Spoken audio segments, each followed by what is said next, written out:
Right. So in this video, we'll look at COVID-19 pandemic through a sociological lens, and we'll try and apply different theoretical frameworks to make sense of COVID-19 pandemic. So the COVID-19 pandemic caused by the novel coronavirus emerged in the late 2019 and rapidly spread worldwide, all across the globe, leading to widespread illness, significant mortality, and severe global disruption.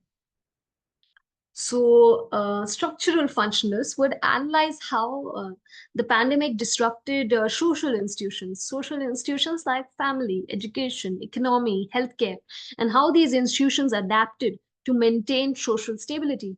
Then, under it, we'll also look at the role of social norms. The enforcement of health guidelines and lockdown measures can be seen as society's way of establishing new norms to restore the equilibrium. Then the conflict theory, we'll see the economic inequality. The pandemic has exacerbated existing economic inequalities. Lower income individuals and families have faced higher unemployment rates, reduced access to healthcare, greater exposure to the virus due to their jobs in essential services, which often do not allow for remote work.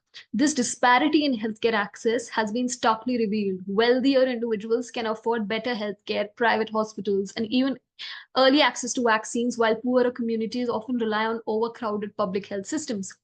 Then many workers, especially those in low-paying jobs, have had to continue working in unsafe conditions, increasing the risk of infection.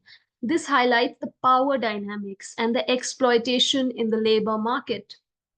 If you remember, during the COVID-19, the delivery services, the online delivery food services were still working. So yeah. And then we have Naomi Klein's disaster capitalism. Klein's concept of disaster capitalism explores how crisis situations, are exploited by powerful entities. Powerful entities often exploit such crisis situations, such catastrophic situations to implement neoliberal policies and profit from the situation. So during the pandemic, we have seen instances of privatization of health services and the increase in the corporate power and the unequal distribution of vaccines. Then symbolic interactionism. Symbolic interactionism focuses on the daily interactions and the meanings that individuals assign to various symbols, behaviors, and experiences. COVID-19 has brought about a certain stigma and labeling, especially during those times. It was a stigma and labeling, particularly towards those who contracted the virus or belonged to communities that were perceived to be at high risk. Now, this can lead to social exclusion and discrimination. Then, the role of media and communication in shaping public perception of the pandemic is also crucial, because TV channels, newspapers, news channels, all these had a crucial role to play, in shaping the narrative around the coronavirus. Symbolic interactionists would study how different narratives and symbols, example, the virus as this, invisible enemy, influences people's behavior and attitudes. Then we have Goffman. Goffman was a key figure in symbolic interactionism. So he speaks about stigma and social interaction, and his work is relevant in understanding the social reactions to COVID-19. Individuals who contract the virus or are suspected of having it can face social stigma, leading to discrimination and exclusion, like we discussed earlier. Now, Goffman's dramaturgical analysis can be applied to understand how individuals present themselves and manage impressions during pandemic. For instance, wearing a mask. Wearing masks and following social distancing can be seen as part of a performance of being a responsible citizen. So in that performance of, being that responsible citizen, you are wearing masks, you are practicing social distancing. Then Anthony Giddens' structuration theory can be applied to the COVID-19 pandemic by examining the dynamic interplay between individual actions and societal structures. The pandemic has reshaped social practices such as remote work, virtual education, and healthcare delivery, which in turn have influenced and been influenced by existing structures like technological infrastructure, economic policies, and healthcare systems. Then individuals adapt their behaviors, example, wearing masks, social distancing based on guidelines and restrictions imposed by institutions, while these collective actions also prompt changes in policies and institutional practices. So it goes both ways. Then Bourdieu's social capital and habitus. Bourdieu's concept of social capital refers to the resources individuals can access through their social networks. So during the pandemic, we saw that social capital has played a crucial role in accessing information, support, and resources.